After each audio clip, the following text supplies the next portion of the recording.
Karena tahap yang benar dalam Islam setelah mereka saling mengerti dan mengenali, ini wajahnya, namanya ini, anaknya ini, tinggalnya di sini. Kalau sudah sepakat, langsung diikatkan dalam khitbah. Khitbah ini adalah satu proses ikatan awal sebelum masuk pada jenjang pernikahan.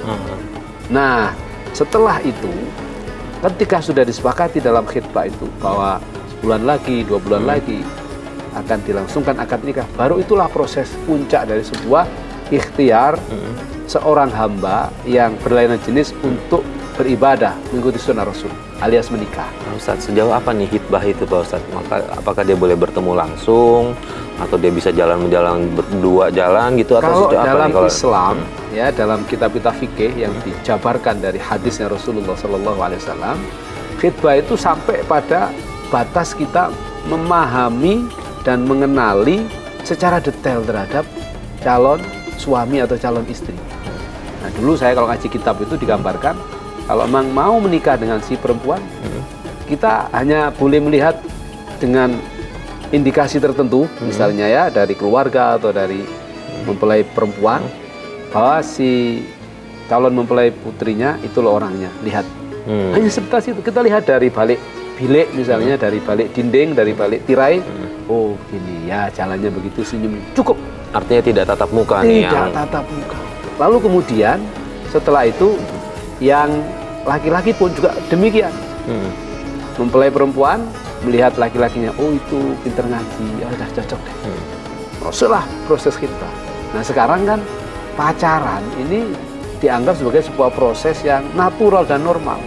Padahal kecenderungannya kalau sudah pacaran, apalagi sama-sama muda ya, gelora libido dan biologisnya masih sangat kuat, ini khawatir terjatuh pada proses berzina. Wala taqrabuz zina. Ini adalah perintah Al-Quran yang melarang kita untuk jangankan berzina, mendekati zina saja nggak boleh. Innahu kana fahisyah wa sa'a sabila. Perbuatan zina itu adalah perbuatan yang fahisyah, perbuatan yang buruk, yang kotor, dan jalan yang terburuk, jalan yang tidak baik. Nah, kecenderungan anak-anak muda kalau sudah pacaran, Pak, pasti dorongannya bagaimana lebih dari sekedar berpegangan tangan. Setelah mampu berhasil berpegangan tangan, bagaimana untuk mampu mencium, dan seterusnya. Karena memang setan itu kalau menjadikan dua orang yang berbeda, lawan jenis ini, sebelum menikah harus segera berhubungan badan. Harus segera melakukan hal yang dilarang. Itu setan. Tapi kalau sudah menikah, setan itu harus bagaimana sekuat mungkin memisahkannya. Maka kalau mau menikah, pastikan jangan tergoda setan dengan pacaran yang melanggar aturan syariah. Dan kalau sudah menikah, jangan tergoda dengan godaan dan tipu daya setan yang ingin memisahkan. Mesti ada masalah, ada ini, ada itu. Akhirnya setan meminta, ayo bisa dong, bisa cari. Masih banyak cowok yang cakep, masih banyak cewek yang cantik. Kira-kira begitu Mas Farid. Iya Pak Ustaz. Oke, Mbak Maya, setelah mengetahui dia seperti itu, Mbak Maya masih nerusin hubungan pacarannya atau putus? Enggak, saya putus. Cuman Langsung di situ itu? saya jadi sakit hati, terus saya jadi dendam dan trauma sama laki-laki. Nah, kadang saya deketin laki-laki, saya putusin kayak gitu. Saya selalu menyakiti laki-laki, pokoknya saya udah dendam dan trauma aja. Dan itu berlangsung berapa lama menyakiti laki-laki? Itu udah lama sih ya, dan itu sekitar 4-5 orang saya sakiti. 4-5 orang disakiti. Iya. Ya Allah Pak Ustadz, ini ternyata Mbak Maya punya efek psikologis. Setelah dia disakiti, dia menyakiti. Nah ini juga yang nggak boleh. Ya, karena kalau dalam tradisi kita ya yang tidak terkait dengan agama, tradisi budaya kita kan kita kenal namanya hukum karma. Hukum karma itu hukum imbal balik, hukum sebab akibat. Kalau kamu melakukan ini, pasti kamu akan menerima ini. Sebenarnya Islam pun juga mengenal bahwa setiap perilaku, baik itu besar atau kecil, kalau kita kerjakan pasti akan berbalik kepada kita. Ya, kalau yang kita kerjakan itu kebaikan, maka kebaikan yang akan kembali. Tapi kalau yang kita kerjakan itu keburukan, keburukan yang akan kembali. Itulah makna dari firman Allah, "Faman ya'mal mithqala dzarratin khairan yarah, wa man ya'mal mithqala dzarratin syarran yarah." Ya. Yarahnya itu tidak hanya kita melihat, tetapi akan ada efek pahala baik kebaikan dan siksa bagi keburukan yang berat.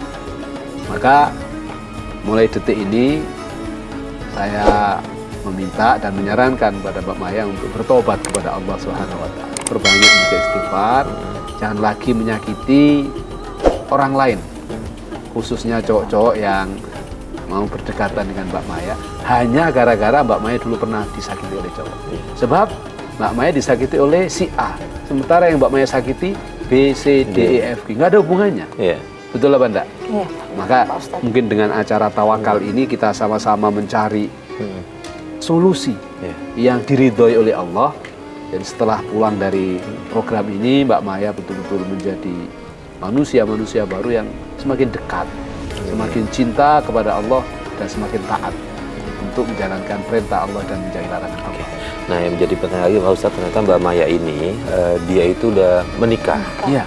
Dengan menikah tapi tetap rasa benci sama laki-laki itu masih ada. Ya. Bahkan katanya Mbak Maya mau sampai bunuh suami, betul ya? Iya. Itu gimana ceritanya? Ya akhirnya saya ketemu sama suami saya. Suami saya itu orangnya baik banget. Dia bisa terima saya apa adanya, kekurangan saya. Tapi ya itu kadang masalahnya itu ada di saya, Pak Ustadz. Nah kadang-kadang saya suka ada yang bisikin saya itu, kadang saya sayang sama suami, kadang saya pengen bunuh suami saya benci sama dia kayak gitu.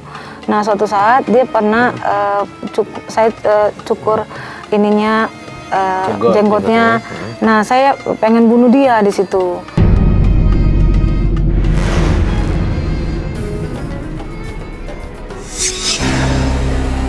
Jenggot udah panjang nih.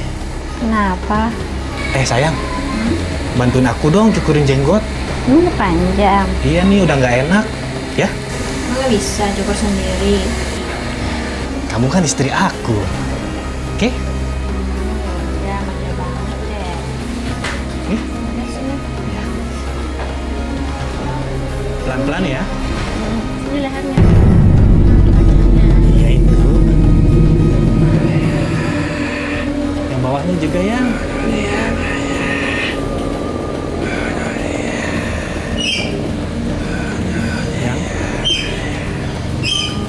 Mati.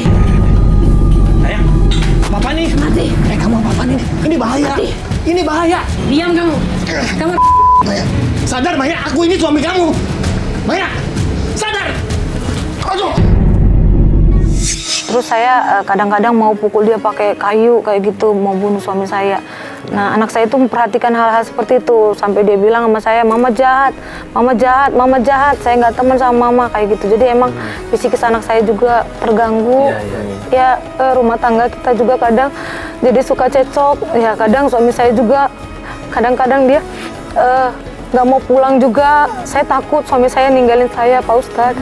Karena emang saya pengen berubah. Saya juga udah berobat ke psikiater. Katanya emang saya kegangguan jiwanya ada. Terus saya juga udah ke orang pintar. Dia bilang juga emang ada yang ngikutin, ada yang buat seperti itu. Tapi saya nggak percaya juga, Pak Ustadz ya. Ya saya main di atas. Nah, jadi rasa ingin membunuh suami saya itu selalu ada. Tapi padahal saya pengen berubah gitu. Nah. Biar supaya lebih baik lagi keluarga kecil saya, Pak. Saya kira yang pertama, ini ada dua faktor yang harus diberikan solusi Mas Farid untuk Mbak Maya ini. Pertama, memang secara psikis Mbak Maya harus terus melakukan upaya penyabaran. Ya, karena sabar ini adalah kunci dari segala sesuatu. Jadi setiap ada dorongan untuk berbuat jahat, berbuat zalim, berbuat sampai mau membunuh, tahan diri, sabar, sabar. Caranya bagaimana? Tidak mampu saya. Ambil air, duduk. Karena setan sudah menguasai Mbak Maya saat itu. Ketika mau membunuh, tidak ada alasan mau membunuh. Siapa kalau nggak setan? Ya, wudhu. Ketika wudhu belum bisa, ini mandi, biar diguyur. Ya, setelah itu ambil Quran. Mungkin belum bisa baca, pegang dulu Quran. Nah, kalau sudah mulai agak tenang, baca ayat-ayat yang sampean bisa. Ya, tadi saya sudah sampaikan ya, Al-Mu'awwidhatain, tadi baca terus. Dilengkapi dengan surat Al-Ikhlas sekalian. Qul huwallahu ahad, Allahus samad, lam yalid wa lam yulad wa lam yakul lahu kufuwan ahad. Terus diulang-ulang. Kemudian dilanjutkan Qul a'udzu birabbil falaq dan Qul a'udzu birabbin nas terus. Setelah mungkin capek baca surat itu, baca ayat kursi. Insya Allah keinginan untuk membunuh tiba-tiba dan seterusnya itu akan dengan sendirinya. Karena treat itu, ya, trik dan tips itu sekaligus menjawab problem psikologis, problem psikis, dan problem sihir tadi yang katanya diikuti. Iya. Jadi kalau kita semakin dekat dengan Allah dan percaya, insya Allah Allah akan menolong kita semuanya. Karena memang pada prinsipnya Allah itu sesuai dengan apa yang kita bayangkan. Kalau kita yakin Allah menolong kita, Allah akan melindungi dan menolong kita. Tapi kalau kita nggak yakin, bahkan ada kekuatan lain yang bisa lebih hebat misalnya mempengaruhi kita, maka pasti Allah akan mengabulkan sesuai dengan pikiran Mbak Maya itu. Maka bismillah mulai detik ini, ya, keinginan yang tiba-tiba ingin membunuh, melanggar, mendolimi, lawan dengan bacaan Quran, lawan dengan sabar. Karena Allah mencintai orang-orang yang suka memaafkan. Wal afina 'anil nas. Orang yang suka memberikan lapang dadanya untuk orang lain.